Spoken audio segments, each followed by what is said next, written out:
As the story of the Cyprus template for world financial reorganization unfolds, it has now become totally clear that the British Empire's policy is your money and your life. Now, what's going on in the case of the recent developments is that the Great Cyprus bank heist, where the entire banking sector of Cyprus has in fact been frozen, there is 100% freeze on liquidity.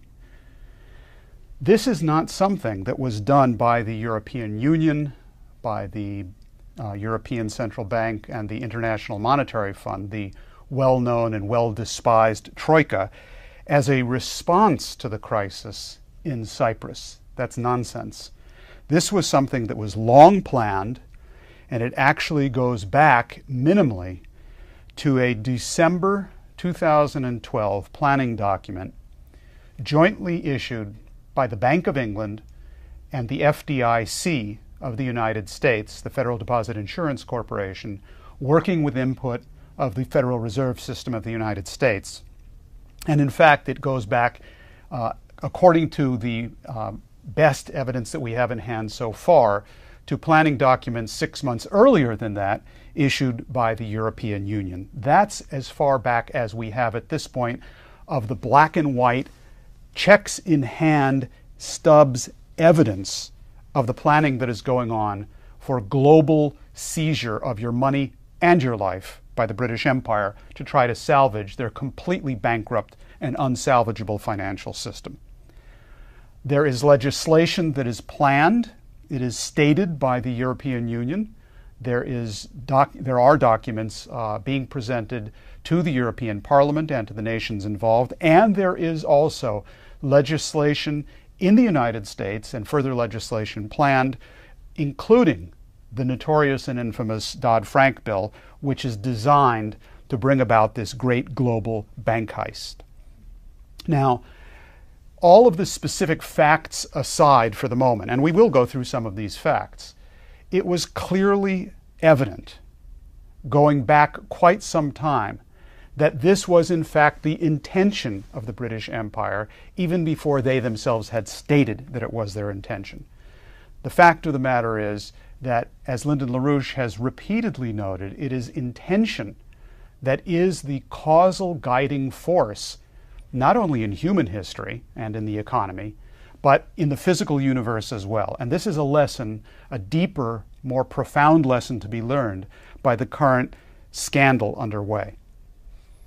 Now, in response to the latest developments, yesterday, March 31st, I'm speaking to you today on April 1st, Lyndon LaRouche commented that what is now going on involves a crime so great that people responsible, in particular, your congressmen, your senators, will be held accountable. Lyndon LaRouche said, and I quote, "The enactment of such a provision now would be, in effect, an act of treason against the United States because it means the destruction of the United States. And the members of the Senate or other bodies which go for this are guilty, in terms of intention, of treason, of a treasonous action. Not to support Glass-Steagall is already tantamount to treason, because only the Glass-Steagall Act would save the United States from collapse. We don't need to save any of the big banks. They go down. They go down. We save the nation." Close quote. Now, here is what is underway at this point to give you the battlefield as of this moment. In the situation in Cyprus, in the course of last week, the authorities of the European Union and the Cypriot government announced what they would be doing with the largest banks, including the Bank of Cyprus, under the bailout regimen that has been implemented, or what they're calling the bail-in mechanism. 37.5% of all deposits in the Cypriot banking system above 100,000 euros, which they claim are going to be protected for the savers, and we'll get to that. Anything above that, 37.5%, will be forcibly converted into common stock in the Bank of Cyprus. In other words, 37.5% of what you thought you owed, over 100,000, congratulations, you now are a part owner of a completely bankrupt, insolvent bank. No choices, it's yours.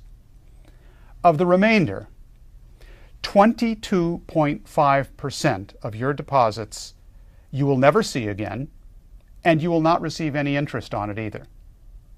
40% you will also never see, unless, of course, the bank does wonderfully well, which has zero chance of occurring, and you supposedly will accrue interest on that 40%. Now, there's only one problem here, which is that all of this supposed money, both the interest accrued and what you're possibly going to get later, is completely frozen and locked up in the Cypriot banking system. You can't get it. You can only get 300 euros a day, which may sound like a lot if the economy were simply people going out to buy lunch or something like that, or go to the gas station. But businesses cannot function. And what is in fact going on right now in Cyprus, since banks do not cash checks, they will not take credit cards, everything is frozen to steal the money to bail out the transatlantic banking system. There's no longer a monetary system of any significance whatsoever in Cyprus. Restaurants are functioning on a cash basis. They have to pay their providers on a cash basis. Checks don't work, credit cards don't work, ATMs don't work. Your money is worthless. It was worthless before, in point of fact, but now it is completely unavailable. And the economy is beginning to grind to a halt. How many days or weeks this will last is anybody's guess. But you already have shortages of everything. The ports in Cyprus are not functioning. The restaurants are closing down. Businesses are closing down.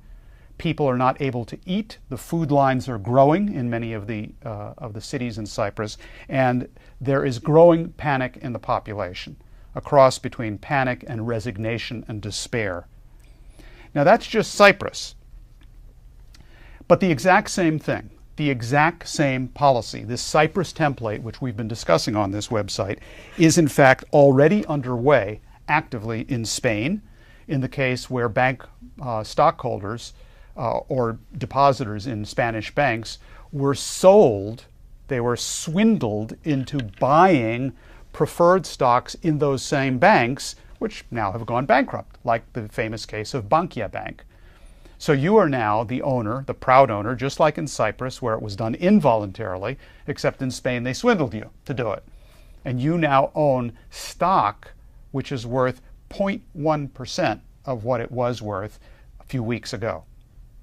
Now, just parenthetically, and this will be something for further elaboration in upcoming videos on this website, that is exactly what was done in the United States by First National City Bank in the early 1930s, and which was the subject, among other things, of the famous Pecora Commission under Franklin Delano Roosevelt, which at the time led to the Glass-Steagall Law. And it has to again today. It's the same crimes, it's the same cast of characters, it's the same requirement, and this time it has to end as it did under Roosevelt with Glass-Steagall, a return to Glass-Steagall. But it's not just Cyprus and Spain. This is the active policy, for example, throughout the European Union. It was stated by Jeroen Dijsselbloem, who is the new president of the Eurogroup, on March 25th, where he said, Cyprus is the template, and thus the title of the series of videos which you're now watching. 3 days later, on March 28th, just to make it clear that this was no false statement by Dijsselbloem, he may have been a little excessively frank and upfront about what their policy was, but this is the policy. March 28th, a member of the Governing Council of the European Central Bank, Klaas Knot, said, this approach of swiping deposits will be part of the European liquidation policy, close quote. 1 day after that, a Swiss member of the European Parliament, Gunnar Hökmark, on March 29th, said, you need to be able to do the bail-in as well with deposits. And he announced that there are, in fact, specific legislation, bills being presented and prepared for the European Parliament.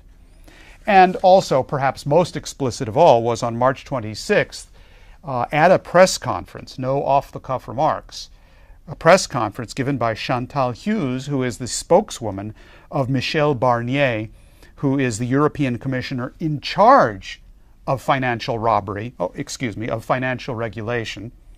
What she said was, at no point is it possible to bail in depositors under 100,000 euros. Oh, heavens, no. That just happened in Cyprus, but it won't happen anywhere else, either now or in the future, she said. But in the Commission's proposal, which is under discussion, it is not excluded that deposits over 100,000 euros could be instruments eligible for bail-in.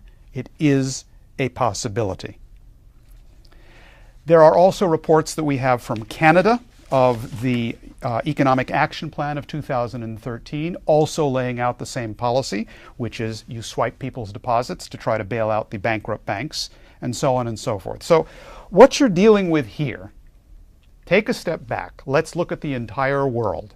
What you're talking about is an interconnected chain, a financial chain, which has two weak links. The first weak link, as we're seeing clearly, is the case of Cyprus. That's one of the weak links. A second weak link of this entire chain is what's marked in red, the entire transatlantic financial system. The entire thing is gone. And don't assume for a second that just because they're not marked in bright red that somehow South America or Africa or even Asia will fare well under these circumstances. The entire thing is coming down. Now, since we've taken a global view of this and we've stepped back, let's do so conceptually as well. Lyndon LaRouche foresaw that exactly this was the British plan. That, as they have stated, they can no longer run another bailout like they did in 2008 by fleecing taxpayers directly. They have to go about it by fleecing the taxpayers indirectly, by stealing unsecured creditor accounts, meaning depositors. And LaRouche foresaw exactly this, knowing none of the details which I've presented to you so far, and none of the ones that I'm going to present momentarily as well. Because what he saw was the actual intention of where the British Empire was heading. And what he said in what is now a historic February 15th, 2013 webcast, he pointed to exactly this development. And he said, the vast mass of debt, which is represented by the monetarist operation, would be cancelled. And in its place, they would have a new system of finances which ignores entirely all the obligations associated with the old, which would mean that most of the people of the world would be starving to death quickly. I know exactly what they're doing because I know how systems work. This is the greatest population reduction scheme so far in known history. And that's what the policy of the people who oppose Glass-Steagall is, whether they themselves know it or not. But they will be held accountable for the effect of that policy. Close quote. In other words, what LaRouche was operating on, and what you need to operate on if you want to understand the nature of the enemy and where the world is going, instead of gossip in media accounts, is you have to know the intention. And often it's the intention which is unknown to the actors in the drama itself. The universe as a whole, physically, as well as history and economy, is guided by intention, by an overriding causal direction of where things are heading. In the case of the economy, to even survive, the British Empire had to do what they are now doing and what LaRouche said they knew they would do. And LaRouche was very, very clear about this whole thing. So the question of intentionality, not the simple facts and evidence and sense certainty which presents to us on a daily basis, is actually the governing causality. It is that standpoint of LaRouche's, and only that standpoint, which can allow accurate forecasting, as LaRouche has engaged in repeatedly. So that's what we're looking at today. Now, the evidence is now in our hands to prove that LaRouche was absolutely correct. For example, we have revisited and taken a look at an earlier document published December 10th, 2012, jointly written by the Bank of England and the Federal Deposit Insurance Corporation of the United States. It is a document which has a very unlikely title. title. It is called Resolving Globally Active, Systemically Important Financial Institutions, which for the cognoscenti are called G-SIFIs. And if you didn't know what a G-SIFI was before, you better learn quickly. G-SIFIs. What this document says, for the purposes of our discussion, there are 4 points that are worth underlining, all hung together under the ruse that, oh, we can't bail this out again with taxpayer money, but under the guiding line that we have to bail it out. The cancer must be kept intact. And to do that, they make 4 points. First of all, they say that what they call unsecured creditors are fair game. Now, unsecured creditors can mean various things. It can mean, in fact, depositors above a certain amount that is so-called guaranteed either by the FDIC in the United States or guaranteed by the EU and Europe. Now, that guarantee has just been ripped up into little pieces of confetti in the case of Cyprus, so I wouldn't rely on that particularly. But the argument about unsecured creditors is that what you can do now is you can just lift, steal, rob, seize the unsecured creditors, i.e. deposits in these financial institutions, for the purpose of bailing them out. Now, this is completely unheard of. Let's be clear. Under current standing regulations, which have just been destroyed, supposedly what happens is that the assured amount in the United States by the FDIC, $250,000, is protected in the case of a bank going bankrupt and being rolled up, going out of business. And the FDIC takes care of you to that level. If you have more than that, sorry sir, sorry ma'am, you just lost it. However, what's being proposed here is that you're going to lose that, not to put the bank out of business, but to keep the bank in business, to keep the cancer operational. It's absolutely scandalous. And the size of the cancer, the size of the bubble that they plan to keep intact with your money, if you have any, is enormous. You're talking about quadrillions of dollars. Now that's why it is both your life and your money that they're talking about seizing. And they're absolutely not just intent on doing it, they're doing it. It's happening now. It's happening in Cyprus, it's happening in Spain, it's happening across the EU, it's going to happen in Canada, it's going to happen in the United States. Like they say, this one is coming to a bank near you.